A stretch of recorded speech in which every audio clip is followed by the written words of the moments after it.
All right, everybody, welcome back. It's funny, this election season just feels different, doesn't it? hmm Like the energy is different.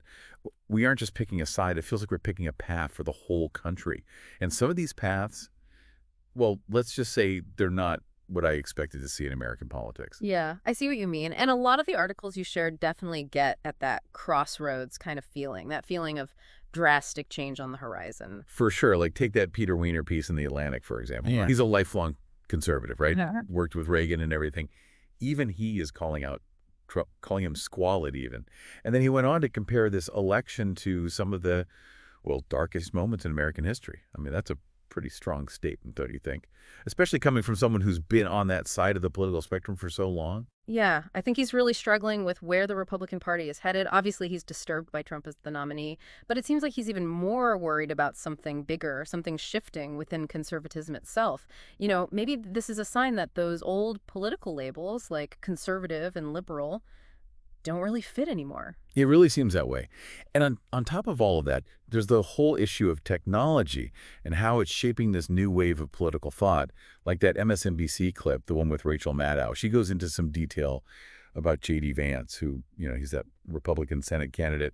And she talks about how he has some pretty unconventional ideas, let's just say. I mean, the guy literally talks about wanting to, like, rip out American leadership like a tumor. You can't get much more radical than that. Right. And Maddow makes a point to connect Vance to this whole network of, shall we say, interesting thinkers online, people like Curtis Yarvin. They're becoming more and more influential, especially within conservative circles. Oh, right. Curtis Yarvin. He's the reboot guy. Right. Yeah, that Vanity Fair article on him was quite the read. It's pretty wild, right? I mean, he starts out as a software developer and then ends up as, like, this political philosopher. And then, of course, he's embraced by these tech billionaires like Peter Thiel. His whole story is pretty wild, even before you get to his actual ideas. Well, and his ideas are really what make him so fascinating and, let's be honest, kind of controversial. Yarvin is totally convinced that modern democracy, especially here in the U.S., is completely broken, like beyond repair, broken. He calls the whole system the cathedral, this intertwined network of the media, academia, and the government, and he thinks it just controls information and shuts down anyone who disagrees with it. Yeah, and for him, the only solution is to just completely blow the whole thing up, right? Yeah. Like, hit the reset button and start over. Though I got to say, his vision for what comes after the cathedral, that's what really got me thinking. Yeah, let's unpack that a little because I think that's a big part of why Yarvin is so influential. Most people haven't heard of him directly, but his ideas resonate with people who are just totally disillusioned with how things are right now. People who feel like their voices aren't being heard at all, like the system is rigged against them from the start. And honestly, that feeling resonates with a lot of people, no matter what side of the political spectrum they're on. So, okay, let's say for a second that modern democracy really is as broken as Yarvin says it is. What's his solution? What's the cure? And how does any of this connect to J.D. Vance and this whole new wave of conservative candidates? That's where things get really interesting, to say the least. And honestly, a little unsettling, if you ask me. Remember that part in the Vanity Fair article where it talked about how Yarvin basically wants to replace democracy with something like a CEO? Like he wants to run the country like a tech company. It sounds crazy. Right. Crazy is an understatement. When I first read that, I was like, hold on. Is this guy for real? But the more I read of his writing, the more I realized, oh, yeah, he's totally serious about this. Then there's that whole idea he has retire all government employees. Rage, I think he calls it, right? Exactly. But it's not even just about, like, mass firings in the government, although he really is for that, isn't he?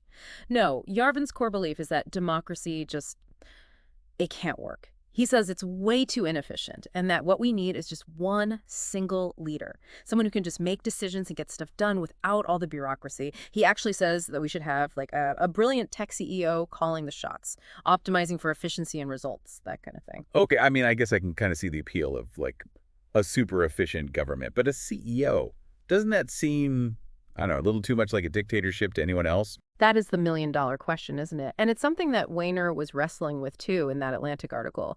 He sees this whole idea of, like, a yearning for a strongman leader as extremely dangerous. Like, it goes against everything America is supposed to stand for.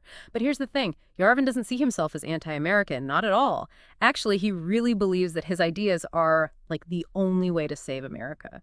So how does J.D. Vance fit into all of this? Because, I mean, He's not exactly out here calling for a king or something, but there is something about the way he talks that feels connected to what Yarvin's saying, you know? Right. And remember in that Vox article, there's a part where they talk about how Vance wants to seize the institutions and then implement a de-Bathification program for the American left.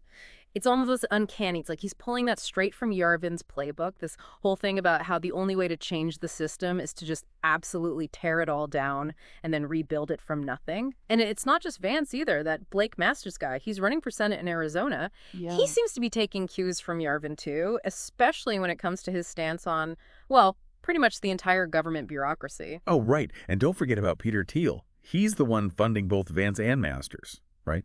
According to that Vanity Fair piece, anyway. It's almost like he sees something in these guys, you know, Yeah. like something that, I don't know, resonates with his whole techno-libertarian worldview. And that's where it gets even more interesting. Because Yarvin's ideas, I mean, they're not just coming out of nowhere, right? They're part of this larger trend of techno-solutionism. It's this belief that technology has all the answers, which, you know, can be a pretty dangerous line of thinking when it comes to something like radical political change, don't you think? That's when I start to get a little concerned, not going to lie. I mean, we've already seen how social media can be used to manipulate people and, like, warp reality. Now imagine where someone like Yarvin, someone who really believes all of this, could do with that kind of power. It's kind of terrifying, honestly. It's definitely a question that keeps a lot of people up at night. It's actually something that the New Republic article touches on a bit, you know. They warn about the dangers of what they're calling techno-authoritarianism. Like, we're about to step into this whole new world, you know, and it can be kind of scary. Honestly, before we started talking about all of this, I never even imagined that people were seriously considering these kinds of ideas. That's the thing about this moment we're living in, I think. All the old rules, they feel like they're disappearing, and the future is, like, completely up in the air. I mean, on the one hand, there's this massive disillusionment. People are fed up with how things are. They feel like the system's broken, and it's not working for them. But then on the other hand, you have these completely radical ideas popping up, fueled by technology and this, like, total lack of trust in the institutions we used to rely on. And it's not just some fringe thing happening in the darkest corners of the internet either. These are people running for Senate, for goodness sake, with billionaires backing them up. And they're openly questioning, like, the very foundations of democracy in America. It's kind of mind-blowing when you really think about it. It's a lot to wrap your head around, that's for sure. It's easy to get caught up in all the fear and uncertainty. But remember that New Republic piece, the one that talked about techno-authoritarianism? It was definitely a warning, but it wasn't all doom and gloom. It was also a call to action. Right. It's not like it's inevitable, right? We still have a say in all of this. Yeah. But what can we even do? This all just seems so big, so complicated. It's definitely a big problem, no doubt about it. But I don't think it's too big to tackle. One of the most important things we can all do is stay informed, you know? Don't tune it out. Keep asking questions. And don't shy away from those conversations that make you feel a little uncomfortable, you know? Because the future of democracy, well, it really does depend on engaged citizens, people who are willing to think critically and challenge the way things are. So basically, don't just check out, even when it feels like it's all too much. Exactly. It's easy to feel powerless when you're up against these huge systemic issues. But remember what Yarvin was saying about the cathedral. His whole argument is that power, it's not just about who's in charge, right? It's about who controls the narrative, who gets to decide how we see the world, and that's something we all have a part in shaping. So what does all of this mean for everyone listening right now? Well, I think the biggest takeaway here is that we're living in a time of huge change. Things are uncertain, and those old political dividing lines are being completely redrawn right before our eyes. And technology, well, it's speeding up that whole process in ways we're just starting to understand. I get it. It's easy to feel overwhelmed by all of it, maybe even a little scared, you know? But remember, you are not alone in feeling that way. And just as importantly, remember that the future isn't set in stone, okay? The choices we make right now, the things we talk about, the actions we take, they all matter. They're going to determine what kind of world we end up living in. Do we really want a future where technology is just being used to give more power to a select few? Or do we want to use it to create a better, fairer world for everyone? That's the question we should all be asking ourselves and each other right now. Wow. That's some powerful stuff to think about. Thanks for taking this deep dive with me. I think we both learned a lot today. Hey, the learning never stops, Sure. right? That's what makes it all so interesting.